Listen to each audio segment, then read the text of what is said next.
Welcome to Transcendent Psych. In this video, I'm doing an initial one. It's going to be part of a series of maybe 3-4 videos where I'm exploring the psychology of healthy or unhealthy religion or spirituality. What are some of the signs that we might look for? I'm going to rattle through a bunch of ones, and there might be more that I haven't thought of yet that'll come to mind later on, and see what you think. And we may break it down into smaller videos later on, looking at each more individually. So I've broken this down into kind of 1, 2, 3, 4 areas. So I'm going to be thinking about cognitive unhealthiness. That's to do with thinking. Going to be thinking about autonomy and control. I'm going to be thinking about relationships with ourselves, acceptance, forgiveness, and so forth. And also thinking about our relationships with others and some of the things we might look out for in healthy versus unhealthy spirituality. So let's start with the cognitive. So one of the key things I look for in a healthy spirituality is the ability to do what I might call the shades of grey. Nothing to do with dodgy movies with what's his name in it. I can't remember now. Irish actor. The ability to do shades of grey refers to something in therapy, particularly in sort of cognitive behavioral type therapies, called black and white thinking, or sometimes called all or nothing thinking. So this kind of thinking is characterized by a kind of rigidity, a kind of, well, things are all completely this or all completely that. And we all do this to some extent. Like, we have something goes wrong at work in the day and we kind of say, well, it was an awful day. It's like, it's what the whole day? The whole day was awful? Okay, no, it's like 1 or 2 things that kind of marked out my emotions for that day. But we're very prone as human beings to prefer much more simple categories. The mind has evolved in a sense in order to kind of respond to threats. So we try and keep things simple. It worked for survival. The problem is it's not that great at adaptive, critical, careful thinking. And in spirituality and religious circles, you can spot very black and white thinking or all or nothing thinking that can be very rigid. That can happen in terms of the way we think about morality and ethics. It can be about the way we think about others. It can be about the way we think about ourselves, the way we think about God. That it becomes kind of very inflexible and very rigid. So I want to just caveat that, of course, though, that religions and spirituality almost entirely will have some sort of idea of the transcendent good, so that there is an idea that there is an absolute good.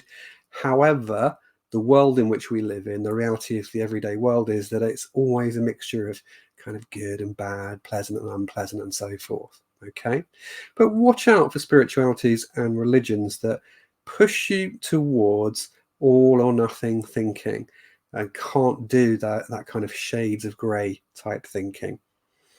Another thing to watch out for is what I would call that kind of looking out for the ability to do complexity. Ian McGilchrist, who is a psychiatrist and fellow of the Royal Society, talks about how sometimes people become very left hemisphere dominant. Okay, left hemisphere, he argues, particularly loves to keep things simple. It likes simple reductionist schemes of organizing the world into simple terms because that enables us, it thinks, and certain degrees can be true, to manipulate reality. Okay, the left hemisphere in all sorts of mammals and even into the birds, the left hemisphere is a tool controlling hemisphere. So, for example, if you look at a pigeon, it needs 2 things. It needs to be able to eat and not get eaten. The left hemisphere is particularly good at zeroing in on some kind of detail so that it can peck that grain of grain. And the right hemisphere is good at seeing the kind of wider holistic picture, which is very important if the pigeon does not want to get eaten. If it wants to eat, it needs to manipulate the world. If it doesn't want to get eaten, it needs to see the grander picture. as Ian McGilchrist says, and this applies to humans as well, if you basically want one of your, not want one of your hemispheres knocked out, but if you had to choose between which hemisphere of your brain to keep, you want the right hemisphere. It gives you a broader, more embodied, more realistic picture of the world. And some religion and some spirituality can be, and I'd include certain types of atheism in this as well, because there's a kind of spirituality to atheism in a way. A kind of simplistic, fundamentalist, kind of wanting and seeking after certainty type approach to the world, when actually a lot of reality is a complexity, how you navigate the world. Now, this also follows through to my next point, which is good and healthy spirituality needs to be able to do uncertainty. Now, you won't need me to point out that great swathes of religious mistakes and spiritual mistakes come from a too strong a desire for certainty. And again, I would apply that also to our kind of skeptic brothers and sisters who also want to reduce things down to, well, it's just, of course, there's no God. It's like really simple. Or any particular religious creed that wants to go, well, God just says this. That's just a matter of the fact, people don't like to live with uncertainty. But I mean, let's quote, I don't know, from the Bible. St. Paul says, for we but see in a mirror darkly.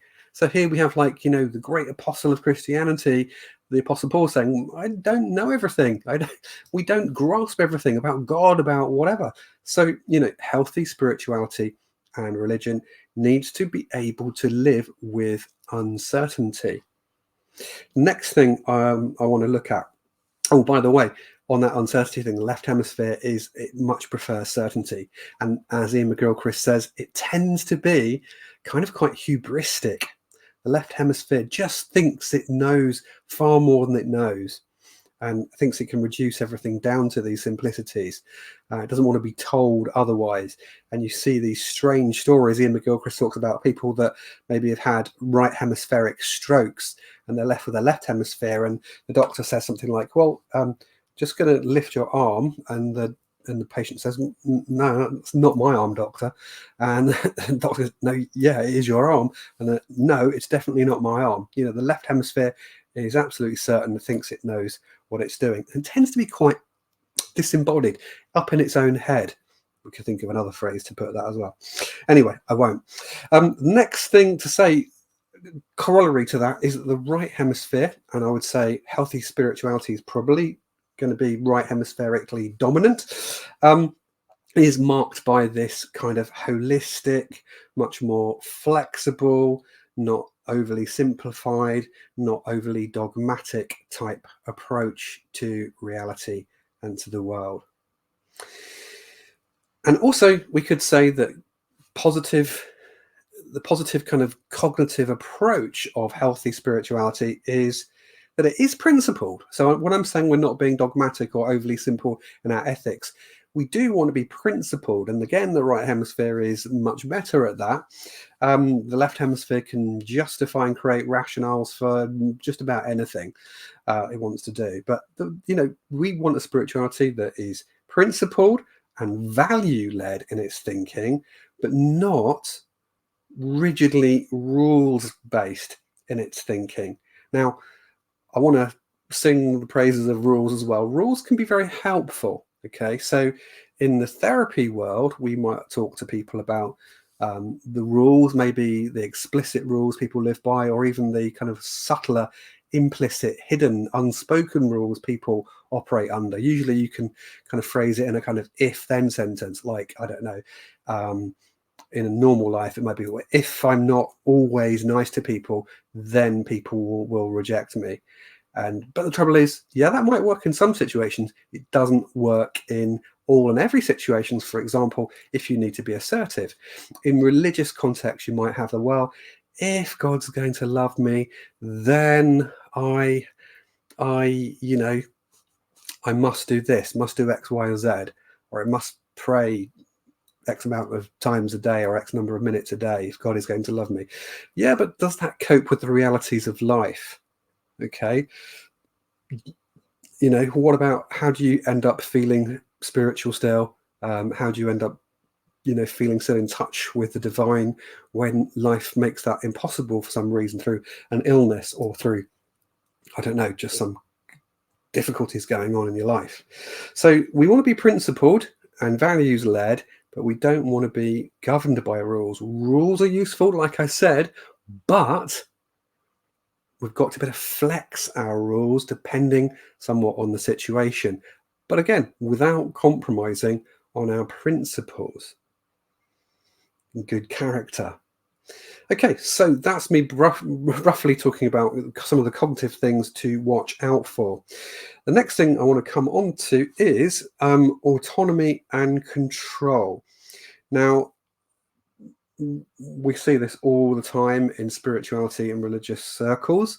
There is, and there can be, a tendency to want to control the world, to want to control people, which is going to be mighty frustrating because the world does not simply bend to our wishes. And, we need to get a kind of broader spirituality that will grant us freedom and the ability to kind of do what we need to do as an individual without either going down the route of permissiveness, so that we just become unprincipled and do whatever we like, because that can happen in spiritualities and religions as well. Those gurus that take advantage of acolytes or neophytes, whatever you want to call them, followers, for sexual favors and all the rest of it. It's seen plenty of scandals in the religious and spiritual world. So we want to walk that balance between kind of a permissiveness towards ourselves, being overly permissive, and overly controlling towards life at the same time. We don't want to be living under a sense of compulsion. A sense of compulsion in spirituality and religion is not healthy, because it's not coming from that place of the heart, of it being wanted and desired. It feels external. It feels like there's something kind of forcing us against our will to some extent. You don't want that sense of compulsion. I've kind of digressed a little bit away from kind of autonomy and control onto thinking a little bit more about individualism and fitting into a paradigm that's related, I guess. But back to authority and control more focusedly. I guess unhealthy spirituality tends to be authoritarian. Okay, so people lose their freedom to act from a good character and from a good heart according to their principles, and they end up feeling compulsion again, to conform, maybe out of fear, maybe out of worries about loss of social standing, maybe about loss of status, maybe about fears of being rejected by God or the community or what have you.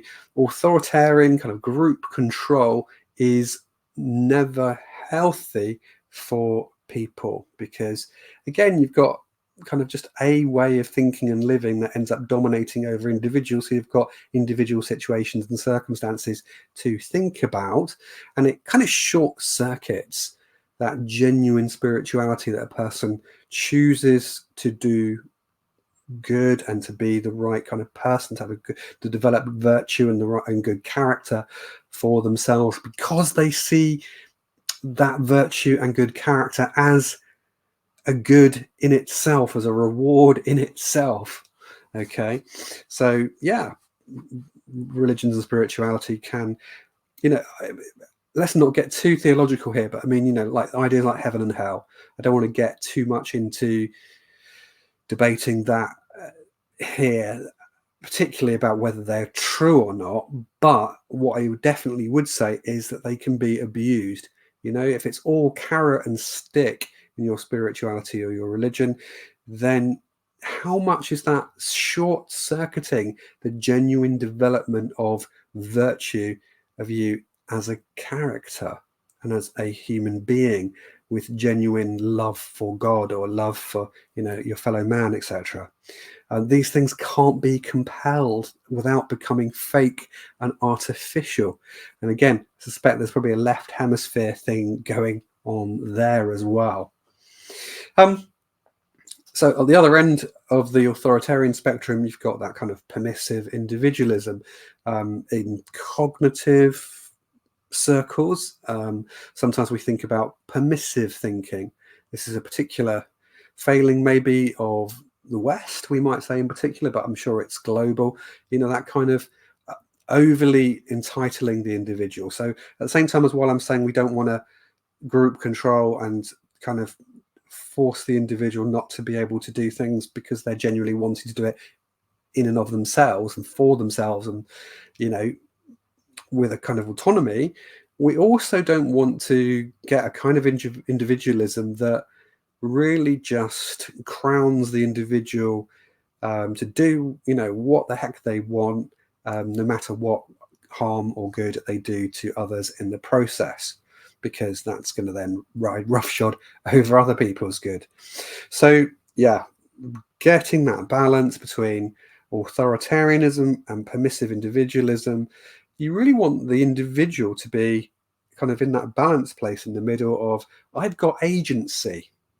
I've got my own agency, my own ability and volition and choice to act, and I voluntarily want to do what I've thought about and what I've thought through and what I actually feel for myself to be principled and good and true and beautiful in itself, not just because someone tells me to, or because I'm under some compulsion externally or some inner compulsion where, like, for example, obsessive compulsive disorder, it often manifests with religious and spiritual components to it, where people feel compelled, bullied, if you like, by their thoughts into certain types of behavior in order to alleviate some kind of anxiety. We don't want compulsion in spirituality. It's not freedom. It's not genuine. It's short-circuited. By the way, I should say, if you're struggling with something like OCD or any other mental health issues, this is not a replacement for that. Please go and speak to a community religious leader that is suitably qualified and who can work with alongside mental health professionals. So that's autonomy and control. One more thing to say on that, actually, before I move on, is what I would call the dichotomy between being active and passive. So some types of spirituality might be kind of hyperactive. You're kind of activist type religious person. Spirituality, if it's to be meaningful, should have some positive impact and turn into actual practically good deeds in the world. We see that, I think, in most spiritualities and religions that are, I think, of like Christianity, Judaism, Islam, Buddhism. Did I say Buddhism already? Can't remember. Hinduism.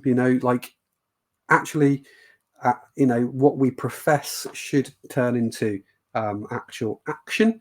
The way in which we live, it should impact the way we live. So we need a certain degree of activeness to a spirituality that's healthy, but there's a difference between that and activism, where you end up just so caught up in your identity with the things that you're doing that you lose touch with your inner life and your inner being.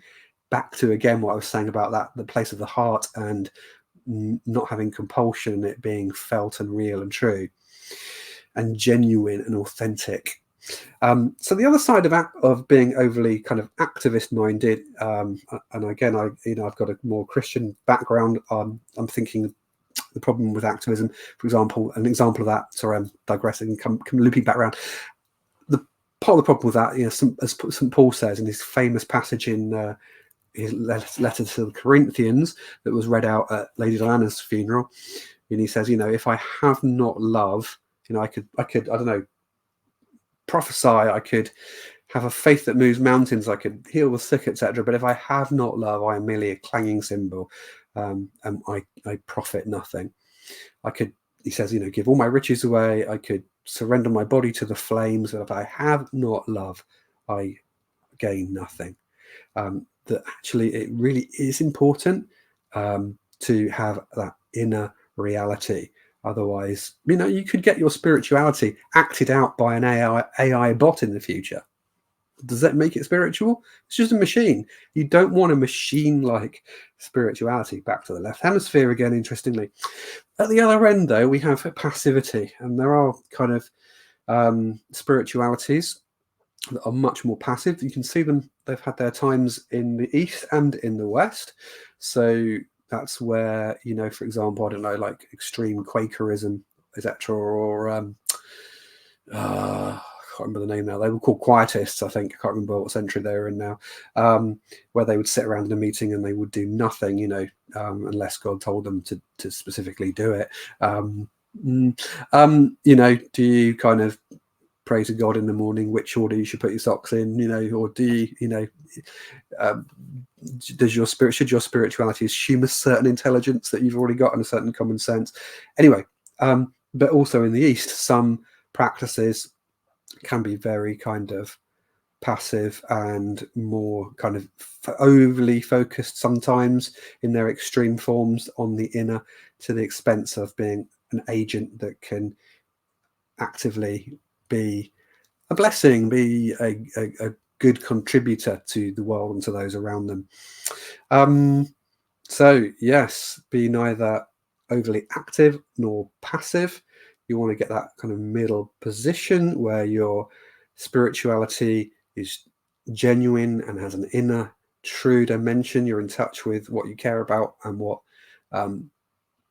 is your values within that spirituality, but it also translates into workable form in the real world. And workability is a word that I love. It's different from rules-based thinking. It's like, actually, is this are my values and what I'm trying to do here, is it workable? Is it actually benefiting me and others? That's a good way to think about it. Okay, so next area I'm going to cover is thinking about acceptance of ourselves, and we'll move then on to kind of acceptance of others. So if your spirituality leaves you feeling like you're never good enough for God or for the community or for your spiritual principles, that you're always now, a lot of spiritualities, let me just add in here, a lot of spiritualities have a sense of people falling short of their ideals. In Judaism, Christianity, Islam, for example, that's known as sin. You know, in Christianity, it comes from the Greek word hamartia, you know, falling short of the mark. But that's a different thing. It's a different thing to talk about falling short of your values and having a strong sense of just not being good enough as a person, somehow being kind of rotten, what some Christians would call worm theology. Me, Lord, I am merely but a worm, you know. That's really not good. And it tends to play itself out in our lives in a way where it can play out in all sorts of ways, but it can play out in a way that we tend to then see. For example, if you believe in God, you tend to have a lower view of God. If you have a lower view of yourself, or at least a particularly unhealthily low view of yourself, and it also makes it much harder for you to accept other people, because what happens is we tend to the extent that we judge ourselves as unworthy, we also tend to see other people like that quite often. Not always. Some people idolize others and, you know, pull themselves down, but I think on the whole it kind of creeps out into how people view others as well. Anyhow, what you want in a healthy spirituality, whoops, just bashed my lamp there, healthy spirituality is a kind of self-acceptance, which is not to say that I don't fall short of my values, because whether you're religious or not, or even atheist, we all have values which, if they're of any worth, will be higher and more aspirational and more ideal than what we actually always live. So there's always going to be a gap between what psychologists will call the idealized self and the kind of actual lived experience of who we are. And that can be really healthy to have that gap. It can drive us on to kind of personal growth, to change, to being open to other people, where they say, actually, you know, when you said that, it wasn't actually too kind. Have you ever thought about maybe, you know, kind of whatever you need to do? So it's useful to have a humble and humility about yourself, that you don't live up to your ideals exactly, but that's not the same as self-deprecation, which is generally unhealthy. So if your spirituality and your religion, or your version of your religion, I might say, because there's lots of versions of religions, there's different types of Christianity and Islam and what have you, as many as there are different types of, secular clubs, different cultures within different religious organizations and movements. If it actually encourages you to have an unhealthy valuing or worthing of yourself, then, and not taking yourself seriously, then I would suggest that you need to think about shifting, either shifting religion, or within your religion, shifting the community that you're part of. Okay, next part related to that is forgiveness and self-forgiveness. There's a massive literature in the psychological literature about the importance and the power of forgiveness. So people, when they've taken part in kind of forgiveness type exercises, they have effects on their well-being which are really quite large compared to other types of interventions. So forgiveness, we need to explain, is not about, and this I'm including here, forgiveness towards ourselves. Forgiveness is not about lowering our standards of ourselves or others. It's not about saying, well, it was kind of okay what they did really, or it was okay what I did really. It's not about that. It's about an ability to let go. So when we hold a grudge against ourselves or others, or a debt, it's kind of like we're tightly gripped onto that thing. We can't let go. And there's a friend of mine in a video I watched the other day, he likened it to someone holding onto a burning kettle and then just keeping hold of it.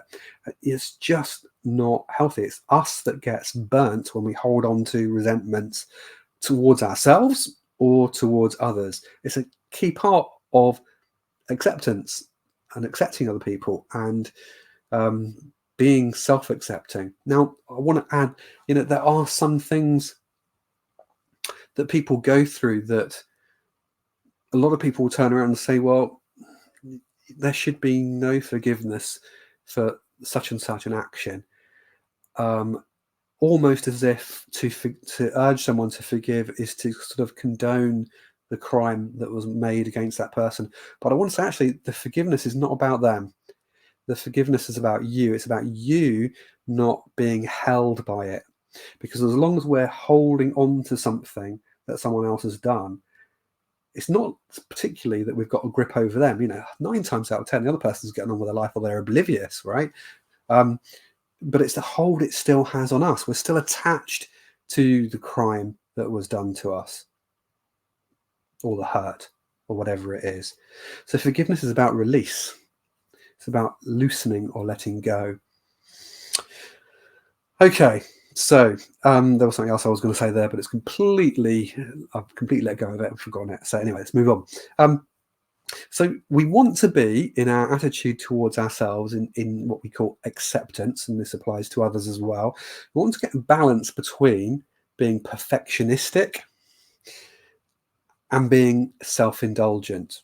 Okay, so it's just back to that thing. It's not about lowering our standards, but neither is it about having expectations of ourselves that are, I'm always going to live up to my expectations, or I'm going to always live up to God's expectations. Heck, I can't even live up to my own expectations half the time, let alone living up to God's or my spiritual ideals expectations. So, that ideal of forgiveness, mercy, self-acceptance is really important for any spirituality to work. If you want to walk your spiritual path with its ideals and values and characters, the character that you want to develop, you better learn self-acceptance and self-forgiveness and acceptance and forgiveness of others, because it's just not going to be sustainable. You will give up otherwise, when you run into the realities of yourself and the realities of others. Next point I want to say is, this is important, right? About our sense of acceptance and being loved and valuable as a human being needs to come prior to performance. Say that again. Our sense of acceptance and self-acceptance needs to come prior to performance. Now, some spiritualities and religions, this works in the world generally, apart from religion and spirituality, but some cultures, whether they're religious or not, are very performance driven. Okay. And it's like, well, I can only be loved and lovable once I've done X, Y, Z and X, Y, Z and X, Y, Z and X, Y, Z and A, B, C, D, whatever. But it's back to front. That's back to front. I'm not suggesting that we can skip doing A, B, C, D, E, F, G, whatever it is we think is important. But it needs to come first from a place of, well, I matter and I am loved and I am valuable. Let's do a thought experiment. Like, so, for example, you've got somebody, let's say you, God forbid, right? But let's say you are paralyzed with some terrible condition, some terrible disease, and you can do nothing. What would make you, does that make you worthless? Does that make you unlovable? Are you only loved as long as you're that kind of religious or spiritual hamster on a religious or spiritual hamster wheel? That kind of spirituality, again, is healthy. And if you kind of think, oh, I've got to run faster, I've got to do more of this and more of this, and then I'll be loved, you'll be just, you will never get to the end of that, because you've already got a sense that I'm not good enough, which is what's driving the action. You need to start with, I am loved, I am worthy, I am accepted, I am a creature of the divine, I am a creature of, that's just loved, okay, that is worthy. And then move out from that place. And I tell you what, if you get it that way round, the quality of what you bring to the world will be much more loving and much more accepting of others. Okay, that moves me nicely on to the next thing, which is what healthy spirituality looks like in relation to other people. Some of this I've touched on already. So yeah, clearly, first of all, there should be an emphasis on the love and acceptance of others. People get really worried about that. And that sounds really, like, obviously nice, but people get really worried about it. Like, yeah, but what about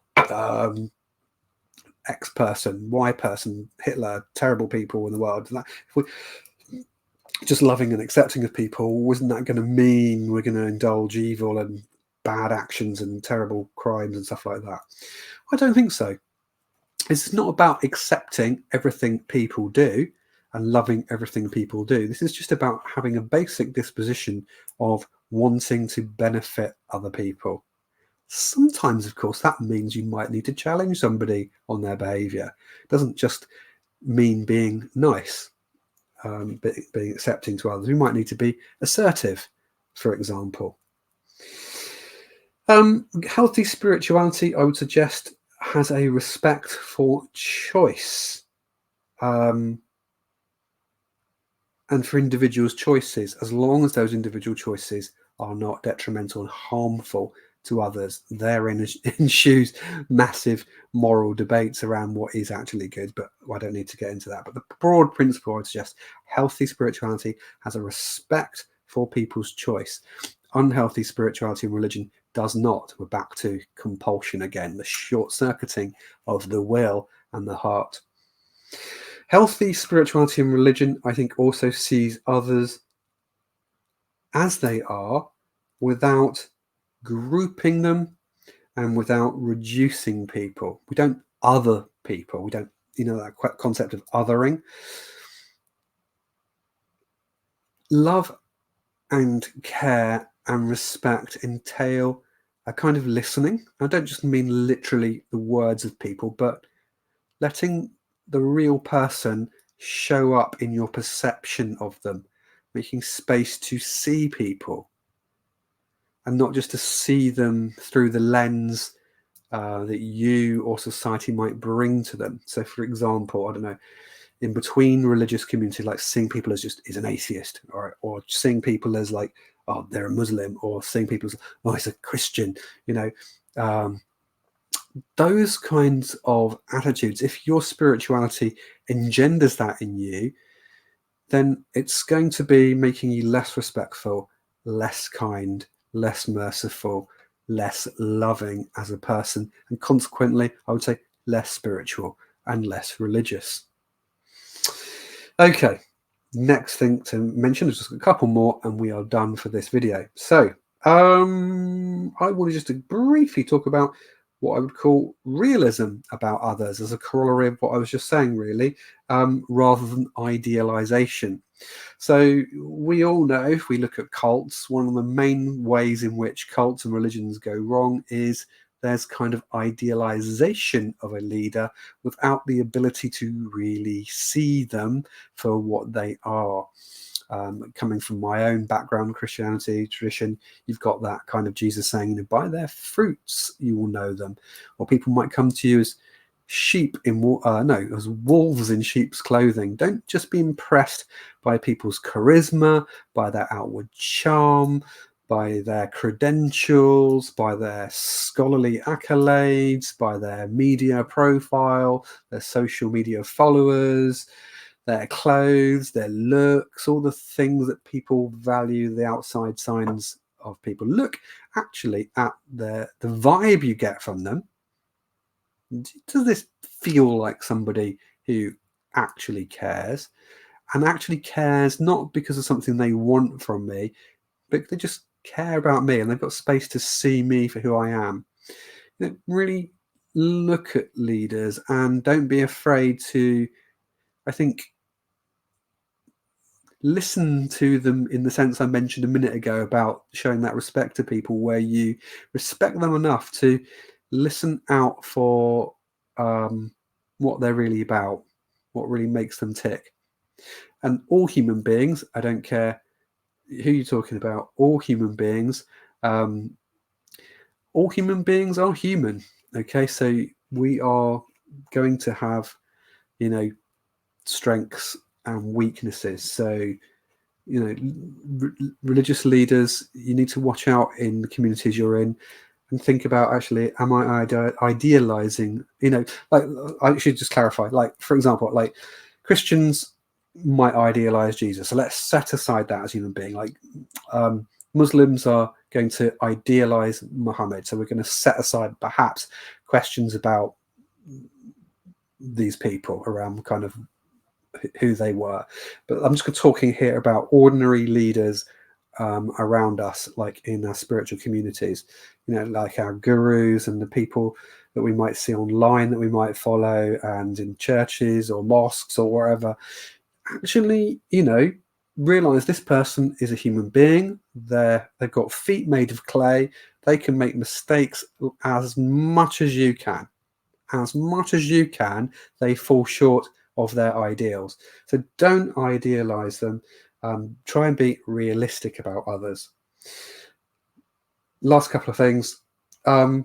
Healthy spirituality also creates space for the ability to disagree with each other in a healthy way, and to tolerate differences no matter what the status of the person in the community that is speaking.